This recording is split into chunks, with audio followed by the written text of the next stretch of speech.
WhisperGames Producer Wally Jiang will be with us. She will talk about things you need to know about entering China market, the expectations and reasons of considering China market, and also how to approach players in China.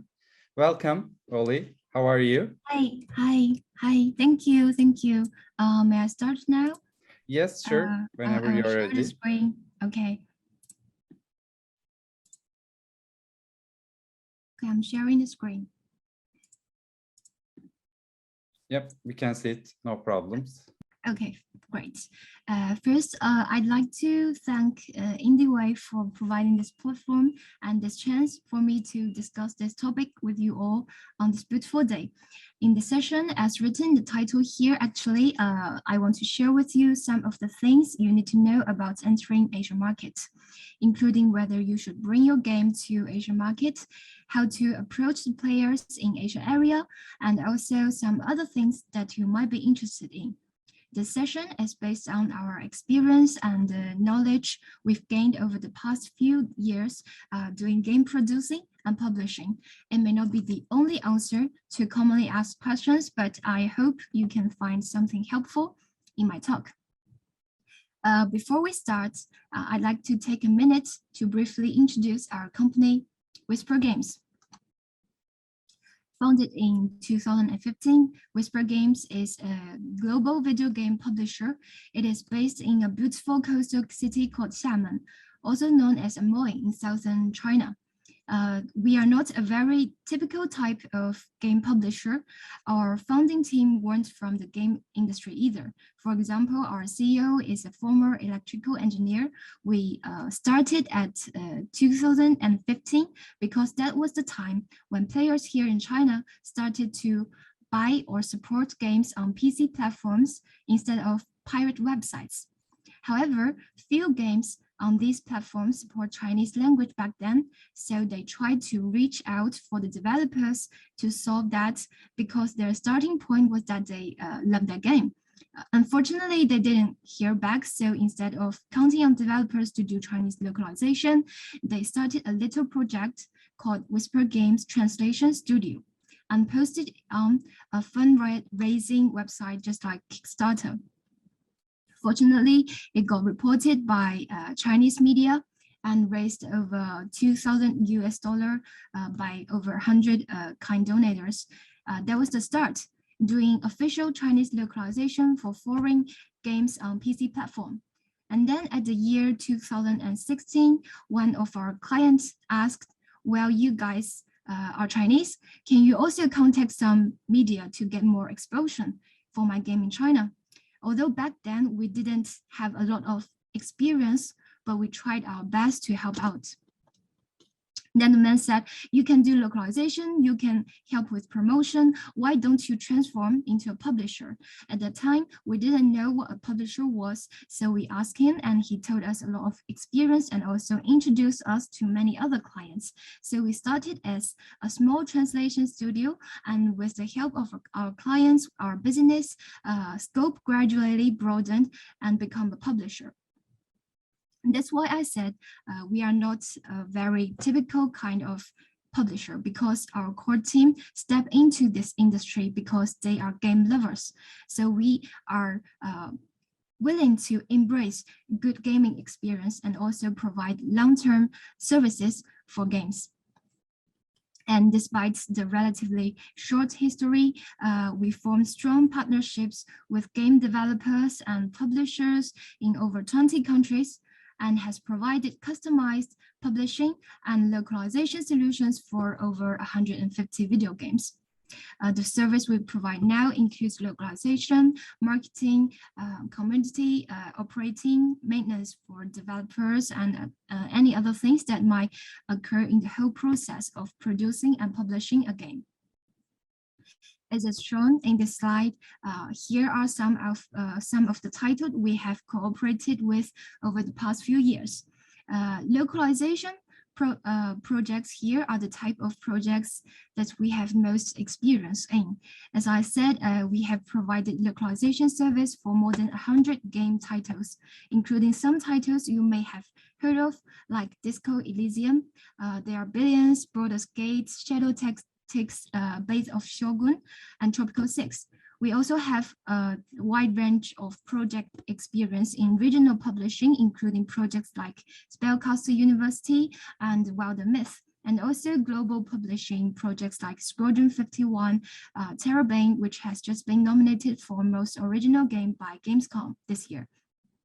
So we are proud to have so many marvelous game developers and publishers as business partners, and we are thrilled by the idea that we can contribute in our own way to introduce good video games to a wider range of players.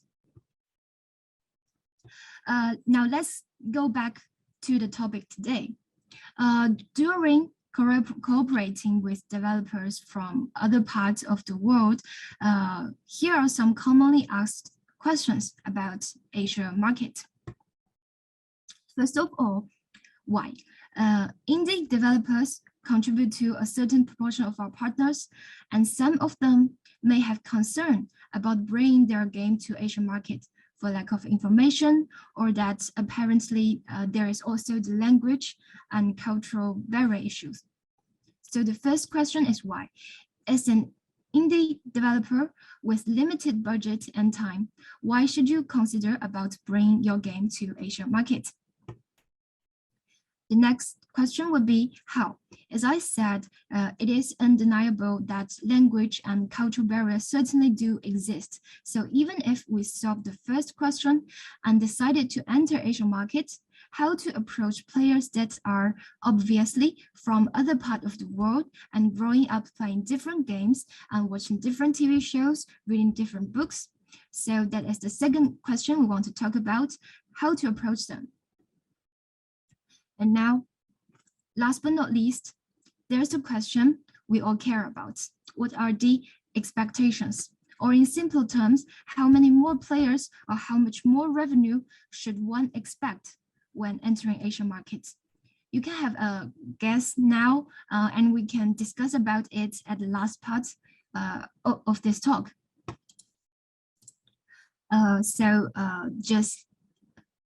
Let's jump into the first question. As an indie developer, why should one consider entering Asian markets? First, I want to share some statistics with you. With large population base, Asia is the biggest video game market in the world. And if we look closer at the leading game markets, here on the left side chart, we can see that Asia countries ranked pretty high here, with China capturing an over 40 billion US dollar market and ranked number 1, Japan market ranked number 3, and Republic of Korea ranked number 4. Well, with these three countries alone, it's about half of the global gaming market by revenue. Also, if we move to the right side chart here, we can see that according to research by Newzoo, Asia owns about 54% of the world's players' population. So, Asian market is definitely big in terms of size. You might want to ask, what does the big market has anything to do with me? Yes, there are 54% of world's players out there, but these are the 54% of people who I know little things about. Will they appreciate the story I'm trying to tell in my game? Will they even like the kind of design or mechanics I have? You know, that is whole other continent you're talking about. Now, what I am going to try to say is that the cultural barrier issue may not be as big as assumed. But me just saying it might not be that convincing, right? So here are some examples. The games that are shown in this page are some of the games we published recently. They are all designed and developed by Western developers. And the story or background of the games also have rather obvious Western culture related origins. Let's take a look at how are they doing in the Asia area. First one we have here is a detective name, and it's called Lacuna. It portrays a story with exciting elements like murder, hack, wars, agents, investigating, and many other things. It has a nice pixel art style, and most importantly, once you get a hand on this game, it's not hard to tell that this game is inspired by film noir style. Now, if you look at its ratings among 507 reviews total, over half of them, 54.8% of them, are written in Asian language. The current positive review rate is at about 93% globally.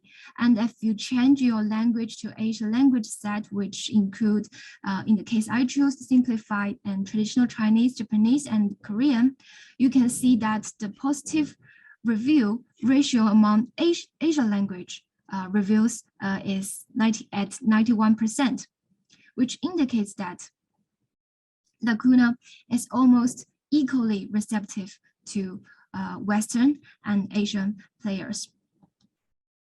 Now, don't forget, this is a highly text-based noir-style interactive fiction game we're talking about. So it is almost astonishing that how well received it is in Asia area. To have a little other aspect of that, I also quote a review here written in an Asian language, and I translate it to English. It says, it's a middle-aged man simulator, and some of the stories are really relatable to the review's writer. Also, besides Lacuna, we have Wildermyth here, which some of you may have heard about. Wildermyth is a character-driven, procedurally generated RPG game. It is a great game with a game experience almost similar to tabletop games that you can play with your friends, which clearly is also a Western originated style of gameplay. So let's see how it does in Asia area. There are about 7,911 reviews total. Among them, 24.6% are written in Asian language. The overall positive rate ratio is at 95%, which is labeled as overwhelmingly positive, and the positive rate ratio in Asian language review is merely 1% lower than that at 94%. And also, a player in Asia area wrote, and I quote, "recalling the happy time when I played D&D with my friends in college." And then we have Spellcaster University here, where you can develop your own prestigious University of Mages. And among 1,800 reviews total, 31.9% of them are written in Asian language. The overall positive rate is at 84%, and those in Asian language is at 81%. Asian player writes, I really like its creativity about the magic school, and all kinds of magic details are in place. So I have to say that solid localization and proper marketing have definitely also been at work here, at least in these cases. But this also shows that the players in Asia area actually are ready to embrace any kind of good gaming, no matter its story background, origin, or game mechanics. So we've established that this is certainly a big market, which, by the way, is also expected to continue growing in the future. Also, the cultural barrier issue may not be as difficult as assumed. Based on these facts, I guess it is safe to say that entering Asian market is at least an option worth considering. But before we dive into the next topic about how to approach the players in Asia area, let's have a quick check. I want to say that these are actually not exclusive to our topic, Asian market here, but it's more like something to think about before the release in any area. First, there are two things that is kind of important that you may want to consider when getting ready for your game to release. And the first one is to have a plan. If it's the first release for your game, make sure that you have a clear plan, that everything needs to be figured out, has been scheduled to be figured out before the release date, such as bugs that you have already found or have been aware of. It sounds almost like common sense to do those things. Yet we actually have encountered developers which with the kind of thoughts like it is not late to fix things after even after the release. Now I can't put too much emphasis on how important first impression and ratings by players and or media are. So as I said here, at least solve the problems that you have already been aware of before the release. The next thing is preheating your game. It's very important to start preheating and actually communicate with your players before the release date. For example, if you open your stream homepage, scroll down, and you'll find this column with 4 tabs: new and trending, top sellers, popular upcoming, and specials. If you click on the popular upcoming tag, you can see a bunch of games that is about to release there. And you can also see more if you click the see more button. Usually the games that are listed here, there under the tab, will gather more attention from media and players. No one knows the exact algorithm Sim platform uses to decide which game to show or in what orders they are listed on this page. But here are something that definitely are important factors in that kind of black box algorithm, like the number of wish lists and the homepage traffic. So what I'm trying to say here is that if you preheat your game, that means more wish lists, more homepage views, and it will have direct impact on how much attention your game can arise. You might want to ask how to get more wish lists, more homepage views. Now that is a very big topic, and I suggest to do whatever you can. If you and or your team are working alone, you can post your game on your forums, your SNS accounts, hand out keys to players, or ask your streamer friends to help too.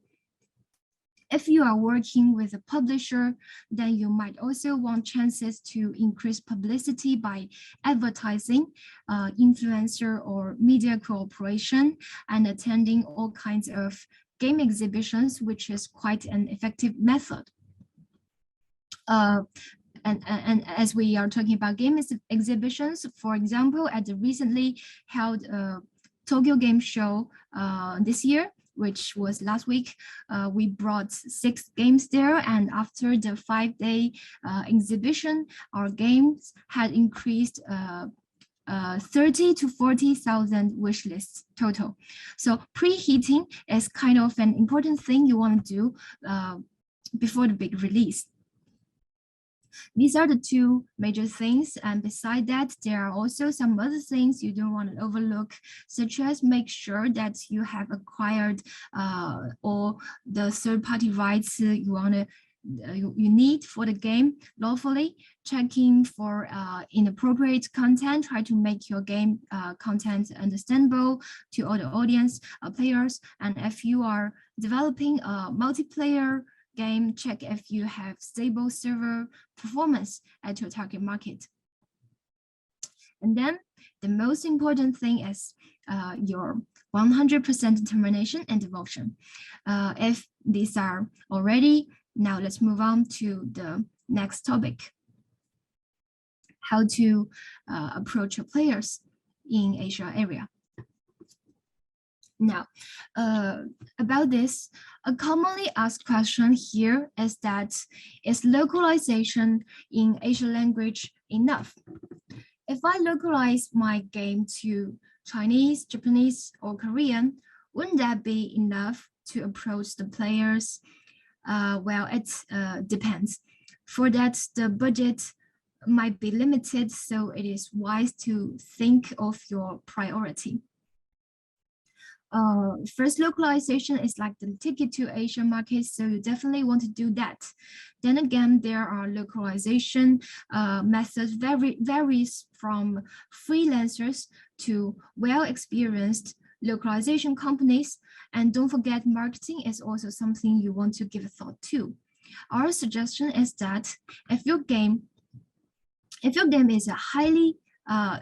it is highly dependent on text-based content, such as an RPG game or interactive fiction game, you might want to put more resource or budget on localization, because that's the quality of localization will have great impact on the quality of the player's gaming experience. On the other hand, if you are making something more like a puzzle game or a non-story based action game, it is not a bad idea to do understandable level localization and leverage more budget on marketing so that you can get more players to learn about your game. Okay, so now that we are talking about localization, which is the foundation for approaching players in your target market, especially when your game is dependent on text-based content. But unlike marketing, good localization is a little bit hard to tell. I mean, find a freelance translator and give him or her a Excel worksheet, a spreadsheet to translate over a few hours, then just plug it back into your game. That is usually the perception of what it makes, of what it takes for most indie developers who are doing it for the first time. But there are actually many unexpected problems that might come up. Such as the text consistency, translation quality, you may have tight deadlines or graphic text, different measurement units in different languages, or that some words in different languages may have different lengths. So it might not look so good if you just simply plug it back into the code. Usually, the larger the volume of text, the more likely these issues can come up. From our experience, we find that setting up a professional team with translators, proofreaders, linguistic QA, and community testers are helpful. And also to treat localization from a product management perspective, to strictly control the localization's progress and milestones. Actually, the picture, the picture here, I put here is a screenshot from when we were doing the localization for Disco Elysium, which has a huge volume of text with profound meaning, complicated storylines and backgrounds, and also there were also a lot of metaphors. So if you solved all these questions, now consider the localization is done, and you have laid the foundation for approaching your players in Asian markets. The next step would be marketing your game. Marketing approaches can be categorized into two types. platforms and individuals. If you use platforms, it means that you are the one, you or you are the publisher who represent you, are the one who come front and do all the work, such as opening your game's official SNS account, stream your game on streaming platform, operating your own player community, or attend all kinds of exhibitions. You can also do it by the help of others through the individual kind of marketing approaches, such as cooperate with game medias, influencer, video programs, and critics. Okay, so I will introduce 4 approaches among them, 2 in each kind that are commonly used. First, we have SNS here, which is very helpful to market your game. I'm sure you are already very familiar with SNS platforms like YouTube, Twitter, Instagram, but note that players from different regions tend to have different SNS preference. So it is wise to do some simple desk research before building any account. For example, the most commonly used SNS platform in China is called Sina Weibo. Here I have a screenshot of Epic Games official Sina Weibo account. We can see that the account has about 864 posts and over 260,000 followers. At the bio part, here you can add your game's link. In this case, it's the official website of Epic Games. And also you can pin information like sales or release at top of the page, so that will be the first thing your visitors or followers notice. The account on SNS platform can be used to gather players' opinions directly, post new information, or interact with other accounts such as KOLs or game platforms accounts to further raise attention for your game. So it is an approach we recommend. Also, the cost will be a little bit low compared to other approaches. So we would definitely recommend it if the type of your game is suitable for this approach.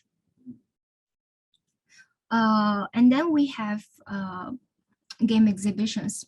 As I mentioned, game exhibitions are a really effective way to attract media attention and players, especially during the preheating stage. There are a lot of exhibitions held in Asia every year, such as G-Course and We Play, which are held in China. And there's also Tokyo Game Show, which is held in Japan. Other Japan game show include Indie, Live Expo, and Bit Summit. There's also G-Star in Korea. Okay, when choosing which game exhibition to attend, the scale of that exhibition might not be the most important thing. For example, the biggest game exhibition in China is ChinaJoy. Hundreds of thousands of people go to ChinaJoy every year, yet it emphasizes more on big title mobile games or MMO games or big publishers such as Ubisoft or Tencent in China. So if your game is on PC or console and it's indie game, then maybe in China, G-Course and We Play are better choices than ChinaJoy, although they are smaller in terms of size. But of course, if your game is has cooperation with big publisher or if it's a mobile game, then you can also try ChinaJoy, of course. And there are also many animation conferences held in Asia every year, and most of them will have a corner for games.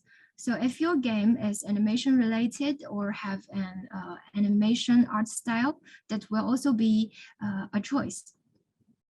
But for what matters, the examples that I list here are all valid options for PC or console indie games that we normally talk about. So we've covered the two approaches in platform approaches.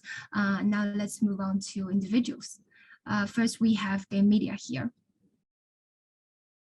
And I think it is safe to say that online media is the mainstream now in Asia. Here are some of the examples of Asia game media in China, Japan, and Korea. They are listed in an alphabetic order with no particular priority, of course. Based on their specialties, they can do from press release to in-depth interviews. I will not go into the detail today, but if you have any question, like I want to do an in-depth interview for my RPG game in, say, like Japan, which media would be the right one to go to? You can contact us and we can discuss it further. The next one will be influencers. Influencers are definitely your friends when marketing your game.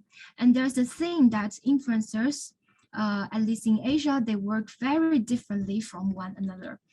If you want to earn their support, pre-investigations are very important. Choosing the wrong influencer would be like throwing your money and time into water. How to choose the right influencer alone, it can be a rather big topic, but here I will give you some tips based on our former experience, and I hope it can help you to find the kind of influencer you want to work with in Asia area. The first keyword here is precision. For example, if your game is a management and building kind of game, you might want to reach out for an influencer who precisely concentrates on this genre. Therefore, there's a higher chance that your cooperation with this influencer will be mutually beneficial, and for you, it will also be more effective. So, precision. The second keyword is platform.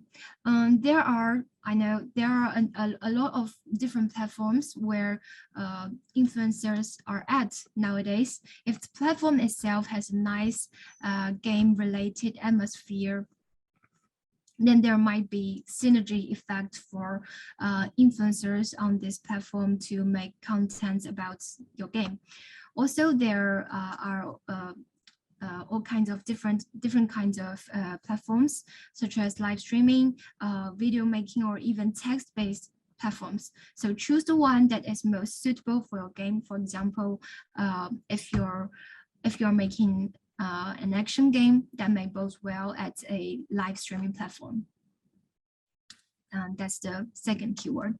The second keyword, the third keyword is follower engagement. The number of followers is not the only important factor here. You can have a quick review about former posts of the influencer you intend to work with, see how many of his or her followers regularly interact with his or her account. Then you can compare it to other influencers and you can get a general idea of how engaging his or her followers are. What I'm trying to say is that an influencer account with even only 1,000 engaging followers might do more works than you would imagine. Here are some examples of influencers in China, and we have worked with some of them too. So if you are interested, in Asia, both China, Japan, and Korea. So if you are interested in that area, also feel free to contact us for more information. So until now, we have introduced some localization tips and marketing approaches. I'd like to present an example. Sorry. This is a game called TERRORbane. TERRORbane is a TERRORbane is a very great game. It is a comedic style RPG game with meta elements where you can explore a crazy and outlandish world full of unique characters. Here are some screenshots of the gameplay. Unlike most RPG where you are the hero and fight the monsters, it's more like you are fighting the game developer himself. For example, when you go into a dungeon, the ground crack open, revealing the game code underneath and block your way. Or when you are fighting the boss, it lost control and pull down the game editing window from the top of your screen. There are also a lot of other things like that, and a lot of buried homage for the history of video games. So that naturally, how to localize it in a way that Asia players can understand is very crucial. We met the developer team Bit9 Studio, which is based in Italy. It is a regular-sized indie game developer team with 3 to 4 developers, and almost all of their time was spent on game developing. So they thought it'd be nice to have help to handle the localization and marketing.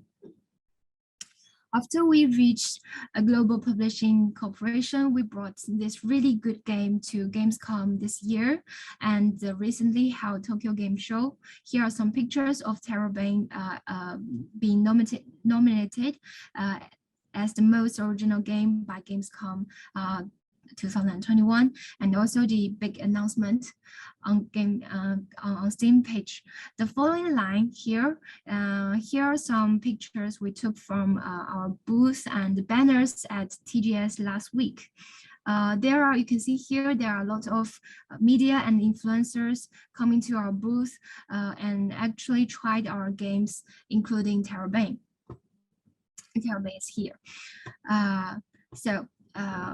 In order to further capture this opportunity of TGS and to broaden the game's publicity, especially in Asia, we also cooperated with local media like GameSpark. Here's an article written in Japanese by a journalist at GameSpark who visited our booth and played TERRORbane at the exhibition. He wrote about his gameplay experience in considerable detail. These are some snippets I took from what he wrote. In order to explain the first episode, he took a picture of almost every paragraph that he saw on the screen. This is actually from his what he wrote, but I will not talk about the detailed content here because in case you want to play that game, that would be kind of a spoiler. But at the main time in the article, he emphasized on how well the game was localized. He used words like, written in Japanese here, it's the naturalness of the Japanese translation that surprised me, and also something like the Japanese localization of this game surprised me with its Edo period historical drama style translation and complete voiceover. So as I said, especially for a game like this, the quality of localization will have great impact on game experience.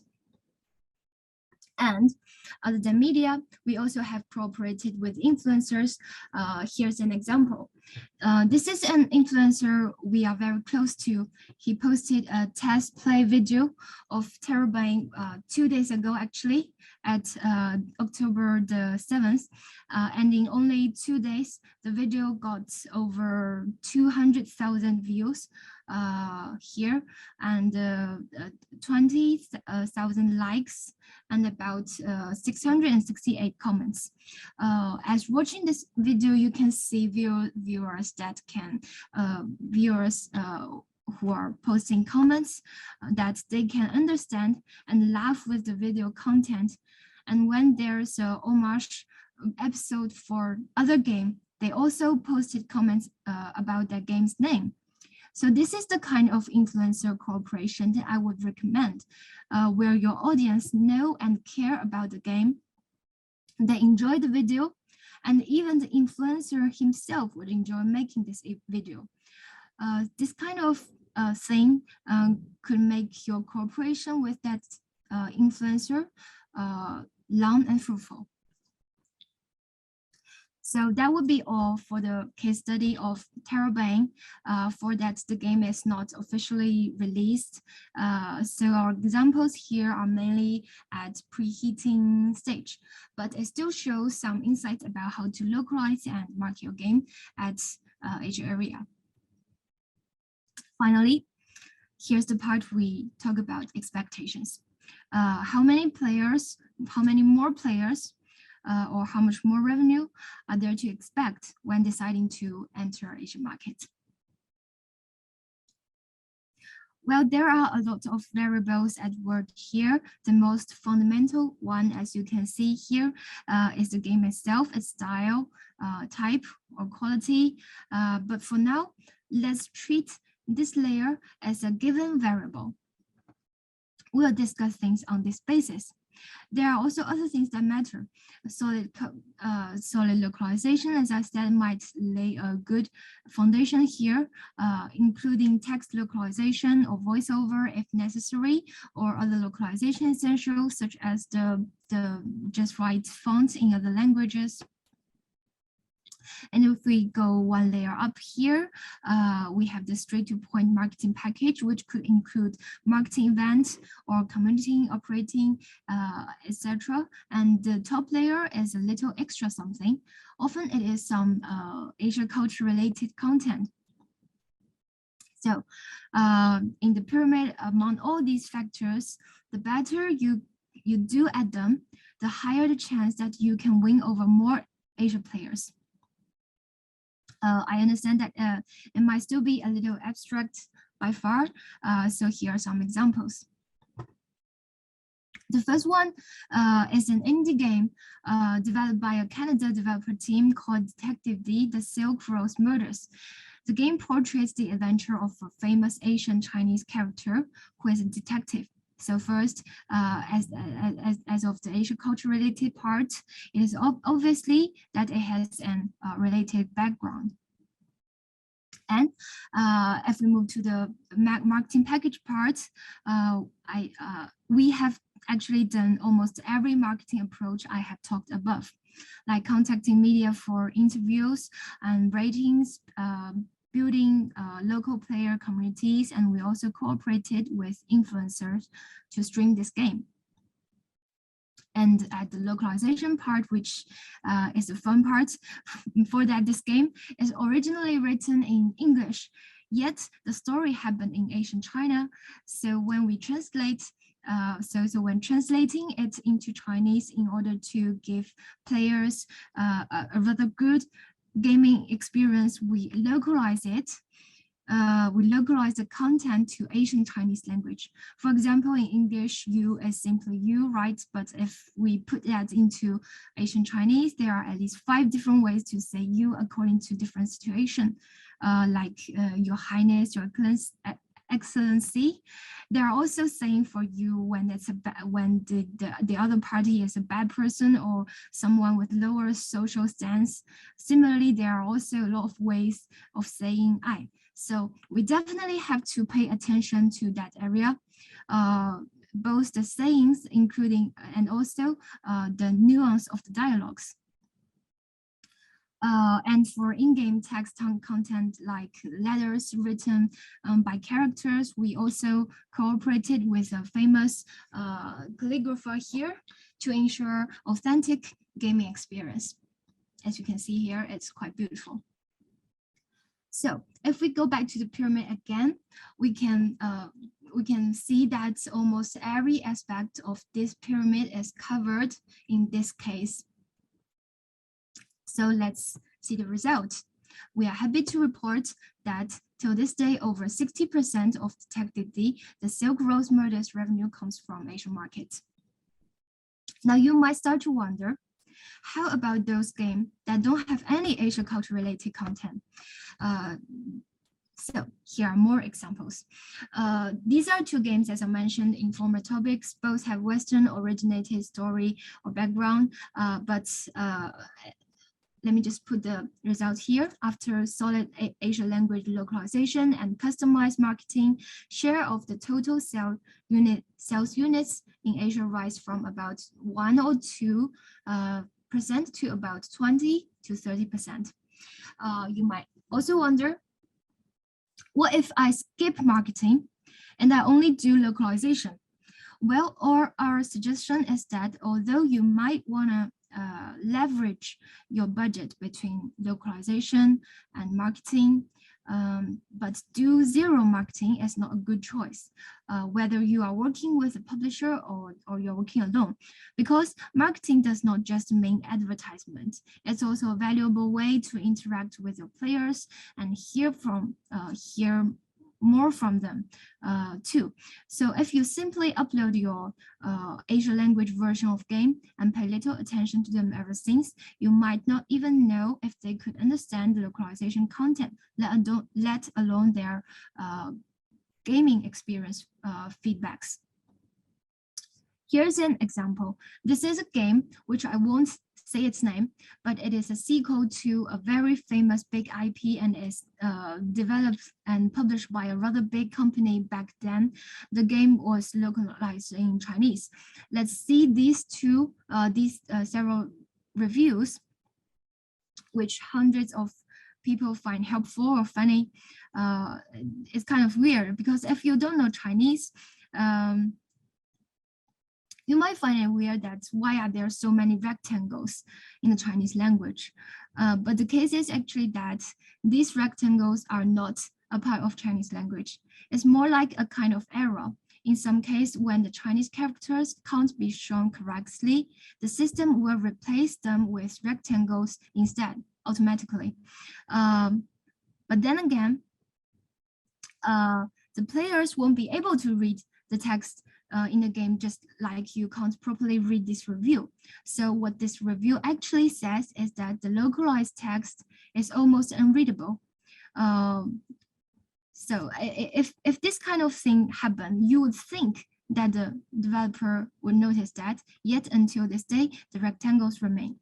Why? Because this review gave actually they gave sum up, just like other sum up reviews, which may also contain suggestions or complaints.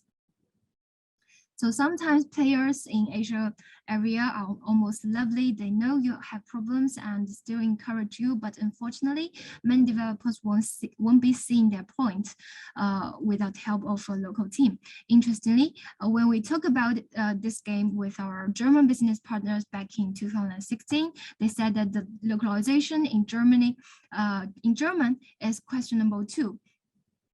It is considered a possibility that the game and the company didn't do so well because they don't take players' voice in other countries seriously. Now let's see how does this have an impact on its acceptability in Asia area.